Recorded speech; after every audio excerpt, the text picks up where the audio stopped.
بسم اللہ الرحمن الرحیم۔ میرا نام عبدالمنان ہے اور تعلق اندرون سندھ سے ہے۔ میں اس وقت تقریباً 26-27 سال کا ہوں۔ میں نے 2 سال قبل پھپھو اور دادی کو ڈنڈوں سے پیٹ کر گھر سے نکال دیا تھا۔ واقعہ کچھ یوں ہوا کہ میرے دادا کے پاس ایک بیٹا اور ایک بیٹی تھی۔ انہوں نے بھی اکثریت کی طرح بیٹے کو زیادہ محبت دی، یہاں تک کہ اپنی زمین سے بیٹی اور بیوی کا حصہ نہیں نکالا۔ ساری زمین اور گھر اپنے بیٹے یعنی میرے والد صاحب کے نام کر دیا۔ جب میرے دادا نے ایسا کیا تب بھائی کی محبت اور والد کے احترام میں میری پھپھو بھی خاموش رہیں اور میری دادی جان کو بھی بیٹے کی محبت نے بولنے نہ دیا بلکہ الٹا خوشیاں منائی گئیں۔ وقت اپنی رفتار سے گزرا اور میرے والد صاحب نے جب جوانی میں قدم رکھا تو میرے دادا جان اللہ کو پیارے ہو گئے۔ میری دادی نے حالات کی نزاکت کو دیکھتے ہوئے جلد سے جلد بیٹے اور بیٹی کی شادی کر دی، مگر تقدیر کو ان کی آزمائش مطلوب تھی، لہٰذا حالات میں بجائے سدھار آنے کے مزید بگڑنے لگے، یہاں تک کہ میری والدہ صاحبہ نے میری پھپھو پر پابندی لگا دی کہ وہ اپنی میکے نہیں آ سکتیں، جسے تسلیم کر لیا گیا کیونکہ میرے والد صاحب میری والدہ کی بات کو بھی حکم کا درجہ دیتے تھے اور ان کی اسی کمزوری نے انہیں ذلت اور رسوائی دی تھی۔ میری پھپھو پر میکے آنے پر پابندی لگ گئی تو دوسری طرف ان کے سسرال والوں نے ان کا جینا حرام کر دیا۔ کئی بار ان کو گھر سے باہر نکال دیا جاتا، پوری رات وہ گھر کی دہلیز پر کھڑی رہتی۔ اگر سسرال والوں کو رحم یا شرم آ جاتی تو وہ صبح ان کو اندر بلا لیتے، اور اگر نہ آتی تو میری پھپھو آس پڑوس کی کسی خاتون کی منت سماجت کر کے اس کے گھر بیٹھ جاتی۔ اگر حالات مزید خراب ہوتے تو ہمارے آبائی گاؤں آ جاتی اور یہاں ہی کسی کے گھر رک جاتی۔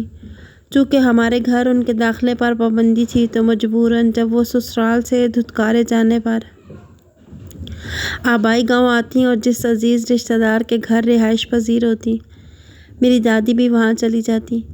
جب تک پھپھو گاؤں میں رہتی دادی بھی ان کے ساتھ رہتی اور ان کی واپسی کے لیے تگ و دو کرتی رہتی تھی۔ حالات کو مزید امتحان مقصود تھے۔ میری پھپھو کی بیٹی پیدا ہوئی اور بیٹی پیدا ہونے کے 2 سال بعد ان کو طلاق ہو گئی۔ اب ان کے لیے ہمارے پاس رہنے کے سوا کوئی چارہ نہ تھا اور میری والدہ صاحبہ رکھنے پر تیار نہ تھیں۔ میرے والد صاحب نے برادری کے شرمندہ کرنے پر جیسے تیسے میری والدہ صاحبہ کو راضی کر لیا اور یوں پھپھو ہمارے پاس منتقل ہو گئیں۔ میری والدہ زیادہ عرصہ میری پھپھو کو برداشت نہ کر سکیں۔ چند ماہ کے اندر ہی جھگڑے دوبارہ شروع ہو گئے اور میرے والد نے میری والدہ کے کہنے پر پھپھو کو گھر سے نکل جانے کا حکم سنا دیا۔ میری بزرگ دادی پتہ نہیں کس خوش فہمی میں گم تھی۔ انہوں نے میرے والد صاحب سے کہا، اگر تم نے میری بیٹی کو گھر سے نکالا تو میں بھی تمہارے پاس نہیں رہوں گی، بیٹی کے ساتھ نکل جاؤں گی۔ میرے والد صاحب اب بھی خدا کے قہر سے نہ ڈرے اور دادی کو کہہ دیا کہ شوق سے نکل جاؤ۔ یوں میری دادی، پھپھو اور پھپھو زاد ایک بار پھر بے گھر ہو گئے۔ اللہ تعالیٰ نے ان کے لیے وسیلہ پیدا کیا اور ان کو گاؤں میں ہی ایک خالی گھر رہنے کے لیے مل گیا۔ گاؤں کے لوگ راہ خدا میں کچھ نہ کچھ دے جاتے اور کچھ پھپھو محنت مزدوری کر کے کما لیتی، یوں ان کی روزی روٹی بن جاتی۔ مگر جب میری پھپھو ذات کچھ بڑی ہوئی اور اسکول جانے لگی تو اس کے اخراجات کی خاطر رقم کی ضرورت پڑی۔ پھپھو اور دادی نے میرے والد صاحب کو جائیداد میں سے ان کا حصہ دینے کو کہا۔ میرے والد صاحب نے جب اپنی ماں اور بہن کے منہ سے حق لینے کی بات سنی تو ان کو غلیظ گالیوں سے نوازنے لگے۔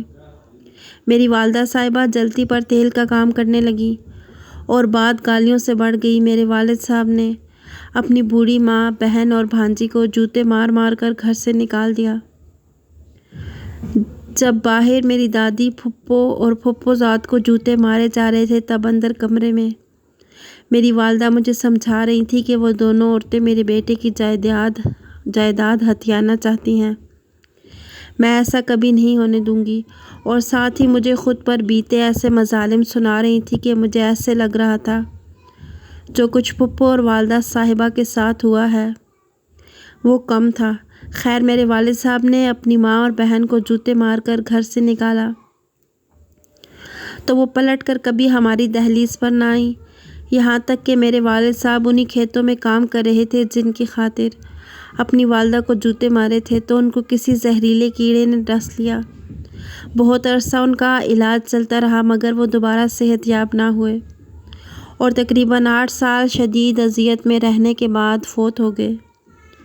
وہ مرتے مر گئے مگر دادی اور پھپھو ہمارے گھر نہ آئیں۔ ان کی موت کے بعد جنازہ نکلنے سے کچھ وقت قبل آئیں اور 2 ٹوک کہا کہ جائیداد میں ہمارا بھی حق تھا، اگر جائیداد میں سے حصہ نہیں دیتے تو کم از کم گھر میں سے ہی حصہ دے دو، ہمارے پاس رہنے کو اپنا گھر تو ہوگا۔ میں نے دادی اور پھپھو کو کمرے میں لے گیا اور اپنی ماں کے سامنے ان کا مطالبہ رکھا تو میری ماں نے کہا کہ ان کو ایسے ہی حق دو جیسے تمہارے باپ نے ان کو دیا تھا۔ میرے باپ نے تو اپنی بہن، ماں اور بھانجی کو جوتوں سے مارا تھا مگر میں ایسا نہ کر سکا اور ان سے کچھ وقت کی مہلت مانگی۔ میرے دل میں بھی فطور تھا، میں ان کو حق دینے والا نہیں تھا، بس چاہتا تھا کہ 10واں گزر جائے، والد صاحب کی موت پرانی ہو جائے تو ان کا علاج کر لیتا ہوں۔ یوں ان کو بہلا پھسلا کر بھیج دیا اور والد صاحب کو دفن کر دیا۔ والد صاحب کی وفات کے 1.5 ماہ بعد پھپھو اور دادی میرے گھر آئیں تو میں نے کمرے میں بند کر کے ان کو ڈنڈوں سے مارا یہاں تک کہ میری دادی بے ہوش ہو گئی۔ پھپھو اور دادی کے دل میں میرا اتنا خوف بیٹھ گیا کہ اس کے بعد اگر وہ مجھے گلی سے آتے ہوئے دیکھ لیتی تو چھپ جاتی تھی، سامنے جس کا بھی گھر آتا اسی میں گھس جاتی تھی۔ یہاں تک کہ اس بات کو 3 سال گزر گئے۔ آپ نے جب سے رمضان المبارک کے مہینے میں لوگوں کے توبہ طائب ہونے کے متعلق بتانا شروع کیا ہے تو میں نے بھی توبہ طائب ہونے کا فیصلہ کیا۔ جا کر پھپھو، دادی اور پھپھو زاد سے معافی مانگی، ان کو گھر لے کر آیا، ان کی کفالت کا ذمہ اٹھایا، نہ صرف پھپھو کا حصہ بلکہ آدھی زمین پھپھو کے نام کروا دی۔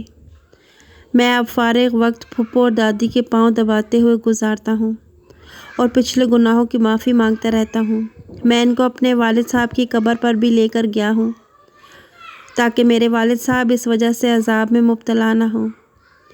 میں نے یہ اچھا عمل آپ سے متاثر ہو کر کیا ہے۔ میری دعا ہے کہ اللہ تعالیٰ آپ کو اس کا اجر عظیم عطا فرمائے، آمین یا رب العالمین۔ ویڈیو پسند آئی ہو تو لائک کیجیے گا، مزید ایسی اچھی ویڈیوز دیکھنے کے لیے ہمارے چینل کو سبسکرائب کیجیے گا۔ اگلی ویڈیو تک کے لیے اللہ حافظ۔